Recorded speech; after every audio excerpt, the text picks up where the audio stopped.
Syederalun, keluarga besar WhatsApp grup The Light from Pase atau TLFP menyalurkan sembako kepada korban terdampak banjir di Kecamatan Lok Sukun dan Matangkuli, Kabupaten Aceh Utara pada Minggu 9 Oktober 2022.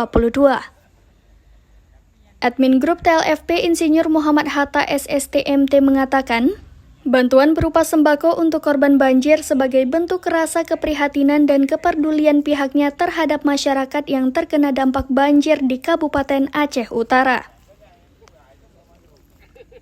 Bantuan yang bersumber dari anggota WAG TLFP tersebut difokuskan ke Desa Tanjung Haji Muda, Kecamatan Matangkuli, Desa Menasah Manjang AB, Kecamatan Lok Sukun, serta korban banjir di Lok Sukun lainnya. Hatta berharap semoga bantuan dari WAG TLFP akan meringankan beban saudara-saudara yang tertimpa musibah banjir.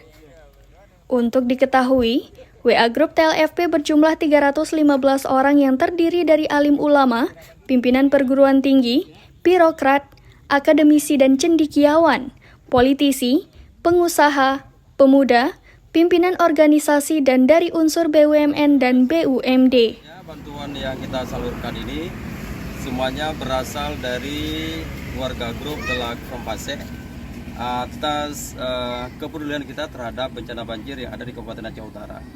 Jadi untuk titik yang kedua ini kita serahkan kepada Desa Mancang, di mana kita tahu bahwa Desa Mancang, arah bungkuk Kecamatan Lok Sukun, tanggulnya ambruk sehingga masyarakat terdampak banjir yang sangat luar biasa. Dari Lok Semawe, Saiful Bahri, Serambi On TV.